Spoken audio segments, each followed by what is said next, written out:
All right, the moment of truth approaches.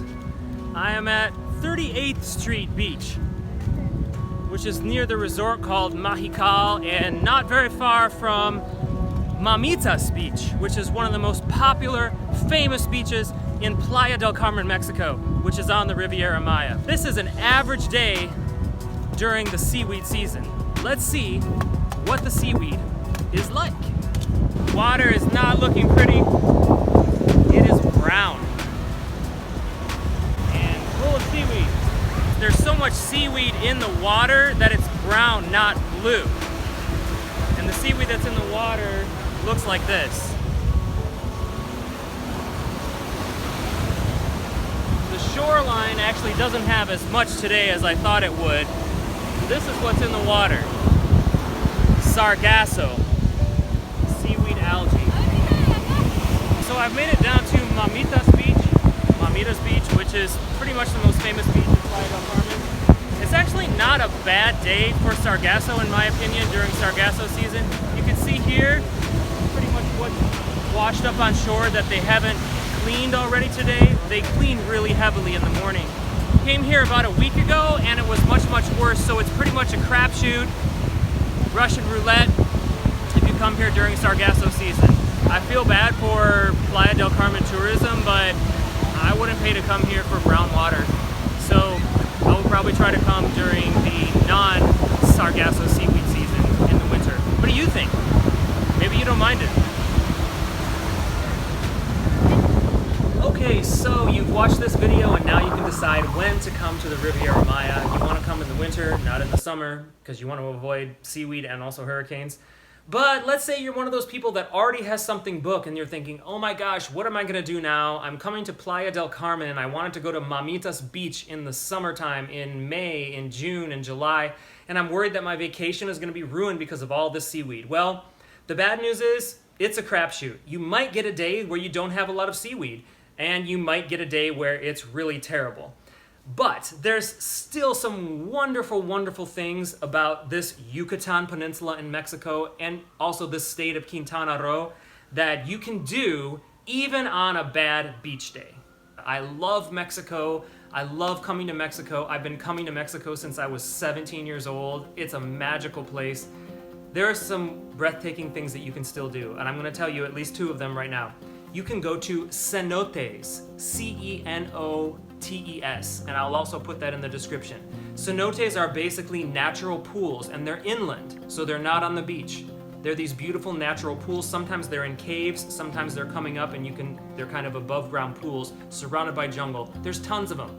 There's some great ones near Playa del Carmen. There's some great ones near Tulum. There's some, I think, even near Cancun. They're all over the peninsula because of the limestone and the type of geology that they have here. They're really amazing. Go see a cenote on one of those days. You can also check out any of the ruins on one of these days. I mean, this area is known for partying, but it actually has some of the best archaeological sites in the world. Not only is there Chichen Itza, which is a pyramid that pretty much rivals anything you're going to see anywhere in the world, there's a lot of smaller ones that also get a lot less tourists, like Coba or Balaam. And then there's Tulum, which is also a ruin on the beach. Now, there's going to be some seaweed there if you're in seaweed season, but the ruins on the beach are still spectacular. So you have cenotes, you have ruins, you have wonderful restaurants. There are still things to do at your beautiful resort if you happen to come here during seaweed season and you can't get out of it. There's also a couple really wonderful places that I share with people that subscribe to my channel, depending on different levels. So I'll talk about some even more special places that you can go to that I don't have time in this video. Like I know a lagoon, for example, that's just breathtaking, and I'll explain to you where to go and how to get there in a different video. So please subscribe to my channel if you want to hear even more information about this wonderful area, whether you're coming here in the Sargasso season, which is almost half the year now, or in the non-Sargasso seaweed season, which in those times, this is one of the best areas, in my opinion, in the world to be. So now I told you when to come to avoid it, but what about where? Are there places that get less seaweed and places that get more seaweed? Less Sargasso, more Sargasso? Well, yes, there are, actually. Playa del Carmen tends to get a lot. Tulum gets a lot. There's a couple places that get a little bit less, And one of them is Cancun, depending on which side of the zona hotelera, the hotel zone you're on. Cancun actually does tend to get a little bit less seaweed than the rest of the Riviera Maya, but it still can get a lot of seaweed. So be really careful when picking your destination if you're thinking about Cancun. Two places that are generally pretty good bets of having less seaweed are Isla Mujeres. Look at this beautiful water at Playa Norte in Isla Mujeres.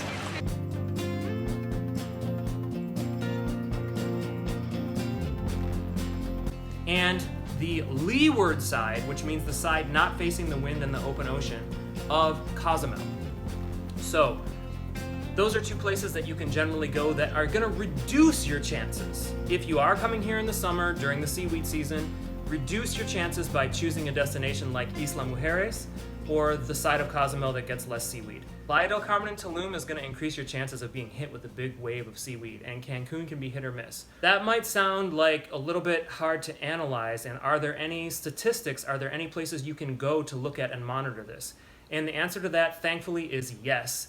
There's a couple places to go that basically create maps on a daily basis all throughout the year. They're really good maps. You can see the whole peninsula, basically, this side of the peninsula. The state that Cancun, Playa del Carmen, Tulum, everything is in, the state is called Quintana Roo. Quintana Roo. I'll put some links in the description below. And there's a couple Facebook groups that do a really good job of addressing this, talking about it, and they publish daily maps with every beach all up and down the coast. And you can see which beaches have different levels of alert. Like red means it's really, really excessive. Green means there's hardly any. Yellow and orange obviously are in the middle. So this has been a wonderful tool for me when I'm here in Playa del Carmen in seaweed season to see if there are any beaches in the area that I can go to that day that might have a little bit less seaweed. Or a lot less seaweed if I can find one that's green on the semaforo, which means like the traffic light signals for the seaweed. The Facebook group, which is the best, in the description below. It's called, which is in Spanish, it's called Red de Monitoreo del Sargazo de Quintana Roo, which basically means the network of monitoring the Sargasso in the state of Quintana Roo.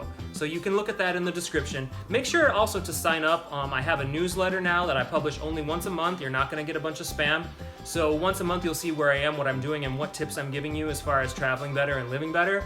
And also in the description today, you can see what I'm talking about. I'm gonna give you the written name of that Facebook group. There's a couple of good Facebook groups, and some of them you have to join and wait to join. Some of them you can just join and it'll automatically accept you. Those are really, really the best places to see what's actually going on. If you still wanna come to the Riviera Maya, Cancun, Playa del Carmen, Tulum, in this Sargasso season between April and August or November, at least take a look at some of these Facebook groups to see what's going on. So hopefully I'll see you in one of our future videos. You can also check me out on Instagram. I'm Picky Nomad, and I hope this video added a lot of value to your life, and I hope it helps you travel better and live better, because that is the point of all of these.